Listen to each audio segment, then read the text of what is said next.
नमस्कार साथियों, मैं doctor Manoj Ahuja Ahuja news channel में आपका हार्दिक अभिनंदन करता हूं। आहूजा न्यूज बुलेटिन देखने से पहले हम आपको बता दें, हमारा न्यूज चैनल कोई प्रोफेशनल चैनल नहीं है। कानून की विशेष जानकारियां दिखाना, मौजूदा विधानसभा से संबंधित महत्वपूर्ण खबरें दिखाना और हमसे जो लोग जुड़े हुए हैं, हमारे सब्सक्राइबर्स, हमारे मित्र, हमारे शुभचिंतक, उनसे जुड़ी हुई महत्वपूर्ण खबरें दिखाना हमारे आहूजा न्यूज चैनल की पहली प्राथमिकता में शामिल है।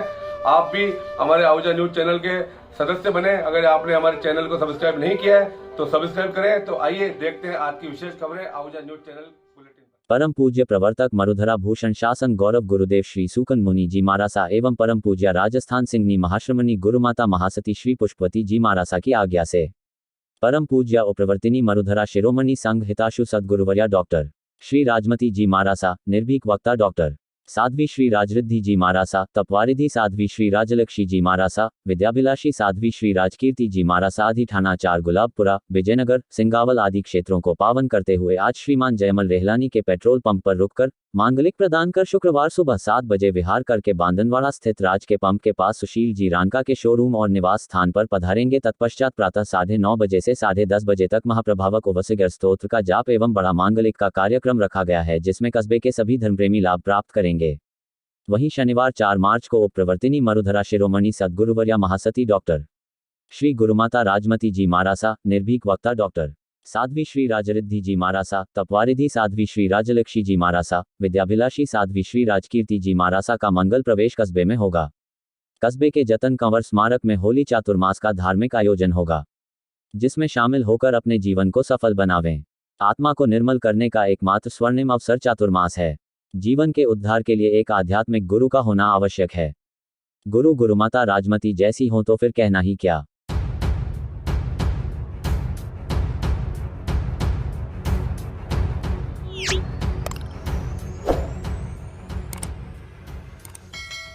पूर्व सीजेआई एम अहमदी का आज निधन हो गया। भारत के पूर्व मुख्य न्यायाधीश एम अहमदी का आज 2 मार्च 91 वर्ष की आयु में निधन हो गया। जस्टिस अहमदी का जन्म सूरत में हुआ था और उन्होंने 1954 में बॉम्बे में अपना अभ्यास शुरू किया था। उन्हें 1964 में अहमदाबाद में शहर और सिविल सत्र न्यायालय में न्यायाधीश के रूप में नियुक्त किया गया था और 1976 में गुजरात के उच्च न्यायालय में पदोन्नत किया गया था। अपने करियर के दौरान न्यायमूर्ति अहमदी ने सर्वोच्च न्यायालय कानूनी सहायता समिति के अध्यक्ष के रूप में और देश में कानूनी सहायता योजनाओं को लागू करने वाली समिति के कार्यकारी अध्यक्ष के रूप में कार्य किया है। उन्हें 1994 में सीजेआई के पद पर पदोन्नत किया गया था और वह 1997 में सेवानिवृत्त हुए थे।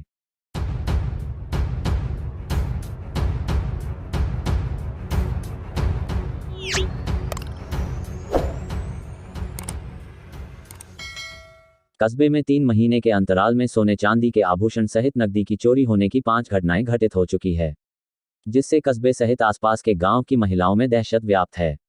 भिनाय थाना अधिकारी विनोद कुमार मीना ने बताया कि 24 घंटे बाद भी किसी ने भी रिपोर्ट नहीं दी। आहूजा न्यूज चैनल में प्रसारित खबर के आधार पर नागोला में पुलिस टीम भेजी।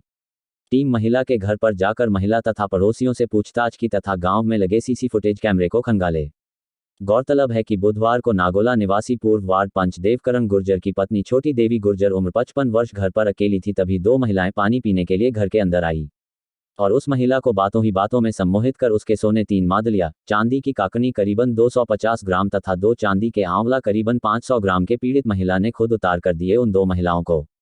पीड़ित महिला छोटी देवी गुर्जर ने बताया कि 2 महिलाएं पानी पीने के लिए उसके पास घर पर आई और उन औरतों को पीड़ित महिला ने उनके बर्तन में ही पीने का पानी डाला। उसी समय उन दोनों महिलाओं ने पीड़ित महिला को बातों ही बातों में सम्मोहित कर उसके गहने उतरा लिए और चंपत हो गई। जब महिला ने 3 बजे स्नान किया तब महिला को होश आया तो सोने व चांदी के आभूषण गायब मिले। नागोला में 5 घटनाएं हुई घटित। पहली घटना नागोला निवासी प्रेम देवी गुर्जर की 10 दिसंबर को दिन में 2 बाइक सवार नकाबपोश नाक में पहनने की सोने की नथ को झपट कर फरार हो गए थे। दूसरी घटना 22 दिसंबर को रान का जोपड़ा निवासी दयाल राम जाट अपनी पत्नी व एक अन्य महिला रत्नी देवी जाट को पांडोलाई से अपने गांव लेकर जा रहा था। इसी दौरान नागोला में मोची मोड़ चौराहे से आधा किलोमीटर आगे रपट पर 3 अज्ञात नकाबपोश बाइक सवार पीछे से आए और बाइक पर बैठी रत्नी देवी पत्नी गिरधारी जाट की नथ छीनकर बाइक के लात मार नकाबपोश फरार हो गए थे। तीसरी घटना बिलिया निवासी हेमी देवी पत्नी शिवराज गुर्जर आभूषण झपटने की घटना के भय से घर से निकलते समय करीबन 1 तोला सोने की झुमरिया तथा 10,000 रुपये पर्स में रखकर बाइक पर बैठकर केरिया खुर्द जानने के लिए निकली थी। इसी दौरान नागोला चौराहे पर स्थित जय बोले मिष्ठान भंडार से जलेबी खरीद के लिए पर्स में से पैसे निकालकर पर्स को थैली में रखकर दुकानदार से जलेबी खरीद रही थी। इसी दौरान अज्ञात चोर ने थैली से पर्स गायब कर लिया। 5 मिनट बाद ही महिला को थैली में पर्स नजर नहीं आया तो महिला ने शोर मचाया, लेकिन जब तक अज्ञात चोर फरार हो चुके। चौथी घटना, नागोला बीते सोमवार को स्थानीय चौराहे पर स्थित बड़ौदा राजस्थान क्षेत्रीय ग्रामीण बैंक के बाहर लगी बैंक की बीसी पर लक्ष्मीपुरा निवासी घीसू भील पुत्र नंदा भील उम्र 70 वर्ष जेब काटकर अज्ञात युवकों ने निकाले 20,000 रुपए। नागोला बैंक में प्रधानमंत्री किसान योजना की पहली किस्त के 50,000 रुपए निकलवाने आया था पीड़ित वृद्ध घीसू भील। चारों घटनाओं का अभी तक कोई सुराग नहीं लगा और बुधवार को यह 5वीं घटना घटित होने से ग्रामीण क्षेत्र की महिलाओं में दहशत का माहौल व्याप्त हो गया है।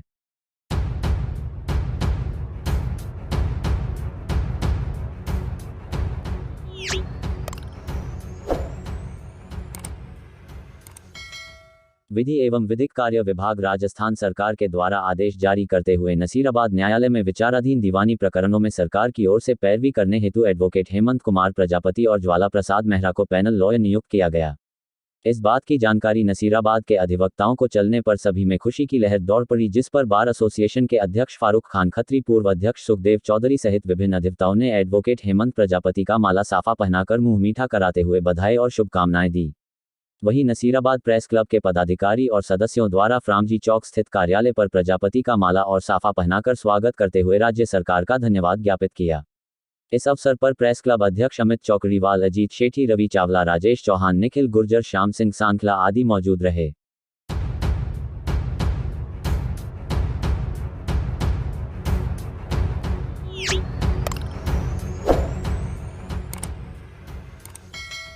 बुधवार को रात्रि में सिंधी समाज द्वारा सिंधी मंदिर में एक साधारण सभा का आयोजन किया गया।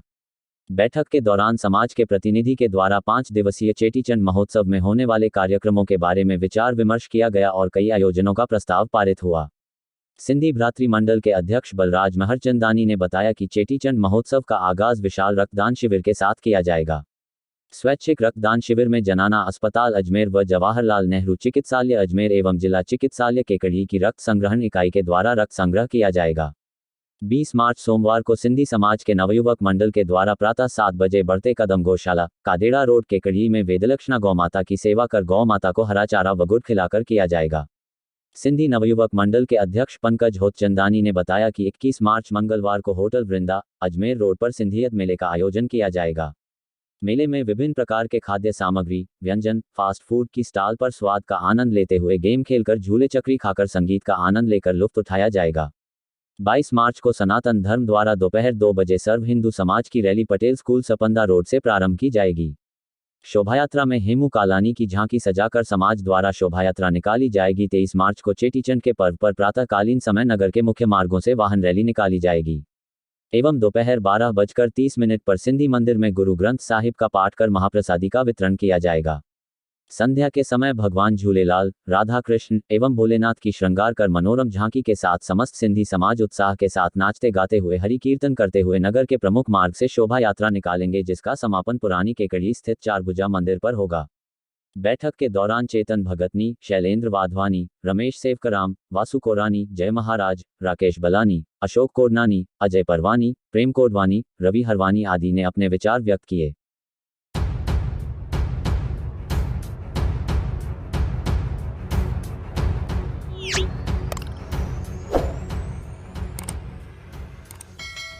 लॉयंस क्लब विजयनगर क्लासिक द्वारा आगामी 10, 11 व 12 मार्च को होने वाले दिव्यांग उपकरण वितरण कैंप के कार्यक्रम के पोस्टर का विमोचन भारतीय जनता पार्टी प्रदेशाध्यक्ष सतीश पुनिया, उपनेता प्रतिपक्ष राजेंद्र सिंह राठौड़ के हाथों से विमोचन करवाया। सतीश पुनिया व राजेंद्र राठौड़ ने आशीष सांड को शानदार दिव्यांग कार्यक्रम की अग्रिम शुभकामना दी। उन्होंने कहा कि नर सेवा नारायण सेवा होती है। आशीष सांड ने बताया कि लगभग 70 लाख के उपकरण वितरण किए जाएंगे। व्हील चेयर, ट्राइसाइकिल, कान की मशीन, पैर व हाथ भी सिरेमिक से बनाए जाएंगे। इस मौके पर लॉयंस क्लब क्लासिक अध्यक्ष आशीष सांड, पूर्व भाजयुमो मंडल अध्यक्ष सतीश ओझा, पूर्व उपजिला प्रमुख टीकम चौधरी आदि मौजूद थे।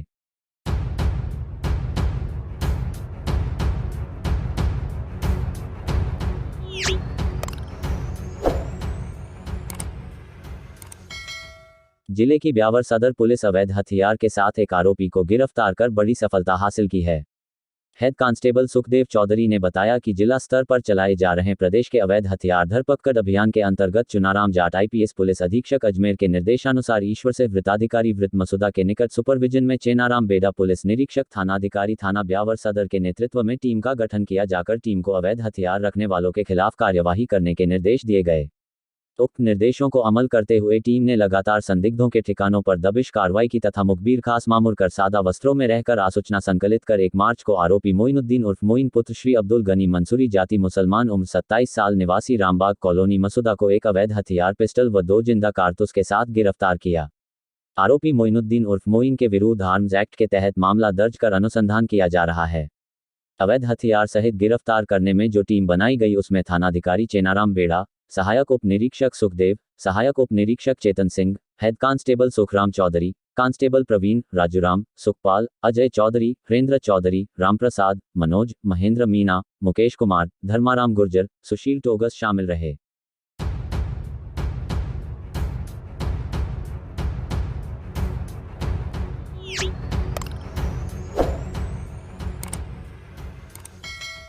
राजस्थान के अधिवक्ताओं की हड़ताल के मामले में जयपुर हाईकोर्ट बार संघ के पूर्व महासचिव प्रहलाद शर्मा की जनहित याचिका की सुनवाई के दौरान याचिकाकर्ता के अधिवक्ता डॉक्टर अभिनव शर्मा ने तर्क दिया कि 8 धाराओं का अधिनियम लेकर राज्य सरकार ने न केवल चिकित्सकों बाकी चिकित्सकीय सेवा से जुड़े सभी वर्गों को संरक्षण दिया और उन पर हमले व तोड़फोड़ पर 3 साल की जेल, जुर्माने और तोड़फोड़ की भरपाई का प्रावधान करने के बाद राज्य में ऐसी घटनाओं पर तुरंत लगाम लग गई है, जिस पर चुटकी लेखते हुए कार्यवाहक मुख्य न्यायाधीश मनिंद्र मोहन श्रीवास्तव की खंडपीठ ने कहा कि वो डॉक्टर थे इसलिए तुरंत संरक्षण दे दिया। आप अधिवक्ताओं को सर्जन होने की वजह से वंचित किया हुआ है। इस पर अधिवक्ता डॉक्टर शर्मा ने कहा कि हम लोग सुपर स्पेशलिस्ट है और यदि सरकार अपने विधान बनाने के कर्तव्य से विमुख होगी तो सुपर अधिवक्ता वर्ग सरकार की पूरी चिकित्सा करेगा।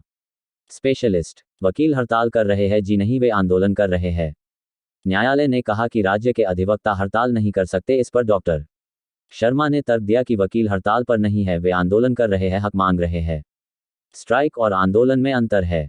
यदि घर जाते समय एक अधिवक्ता स्वयं को सुरक्षित न समझे तो ऐसे में वो न्यायालय में क्या स्वतंत्र पैरवी कर पाएगा। इसलिए न्यायालय को उनका सहयोग करना चाहिए और इस प्रकरण में हस्तक्षेप करना चाहिए, जिस पर न्यायालय ने अपने आदेश में कहा कि कोर्ट जोधपुर में अधिवक्ता की मौत का न्यायिक प्रसंज्ञान लेती है और इस प्रकरण की गंभीरता को देखते हुए केंद्र सरकार, राज्य सरकार सहित बार काउंसिल और इंडिया और राजस्थान से जवाब चाहती है कि अधिवक्ताओं के संरक्षण का अधिनियम क्यों नहीं स्वरूप ले पा रहा। तर्क दिया गया कि हड़ताल की परिस्थितियों को भी उच्चतम न्यायालय ने जायज माना था और हरीश उपल के फैसले में भी लिखा कि जब बात बार की अस्मिता, न्यायालय की स्वतंत्रता की हो तो न्यायालयों को वकीलों की हड़ताल पर आंखें मूंद लेनी चाहिए। इस पर कोर्ट ने डॉक्टर शर्मा से कहा कि आप तो पूर्व में बार पदाधिकारियों की हड़ताल मामले में उच्चतम न्यायालय के समक्ष भी गए थे, वहां क्यों माफी मांगी फिर। जिस पर शर्मा ने कहा कि बार ने तब तक नया वकील कर लिया था, हम दिशानिर्देश बना देंगे। याचिकाकर्ता के अधिवक्ता डॉक्टर शर्मा ने एक प्रार्थना पत्र पेश कर गुहार लगाई कि जब तक कानून बनाने की प्रक्रिया राज्य सरकार द्वारा पूरी नहीं की जाती तब तक न्यायालय स्वयं दिशा निर्देश जारी कर सकते हैं। कोटा में कोचिंग छात्रों की आत्महत्या मामले में ऐसे ही दिशा निर्देश स्वप्रेरित प्रसंज्ञान पर न्यायालय द्वारा बनाए जाने के आदेश दिखाते हुए न्यायालय से प्रार्थना की गई कि राज्य सरकार खुद के जन घोषणा पत्र की क्रियान्विति करने में विफल रही है और अपनी विधान शक्तियों को प्रयोग करने से विमुख हो रही है। ऐसे में जब तक कोई कानून ना बन जाए तब तक न्यायालय को कानून के समकक्ष दिशा निर्देश वकीलों के राज्यव्यापी संरक्षण के लिए देने चाहिए। इस पर न्यायालय ने अपने आदेश में कहा कि याचिकाकर्ता की मांग युक्तियुक्त है और वकीलों के संरक्षण का विषय गंभीर मानते हुए सरकार ने भी इस पर कानून का मसौदा वर्ष 2021 में ही बना दिया, पर उससे कानून का रूप देने में समय लग रहा है। न्यायालय ने बीसीआई, बीसीआर सहित केंद्र और राज्य सरकार को इस पर भी अपना जवाब देने के लिए 2 सप्ताह का समय देते हुए सुनवाई 20 मार्च को निर्धारित की है। वकील कोर्ट ऑफिसर उस पर हमला बर्दाश्त नहीं। खंडपीठ ने कहा कि अधिवक्ता न्यायपालिका का अभिन्न अंग है, वह कोर्ट ऑफिसर है और यदि अपने उत्तरदायित्वों के निर्वाह के लिए उन पर हमले होंगे और कोई संरक्षण नहीं दिया जाएगा तो मुश्किल होगी। इसमें कोई राजनीति नहीं होनी चाहिए। केंद्र और राज्य सरकारों को मिलकर निर्णय करने चाहिए। आज जो परिस्थितियां राजस्थान में बनी है वही कल अन्य राज्यों में भी हो सकता है, लेकिन जब राज्य सरकार स्पष्ट रुख अपना चुकी है तो निर्णय होना चाहिए। वकीलों पर हमले और उनके परिवारों की सुरक्षा में कोताही बर्दाश्त नहीं की जाएगी। न्यायालय इस प्रकरण को विधिसम्मत निर्णय तक लेके जाया जाएगा।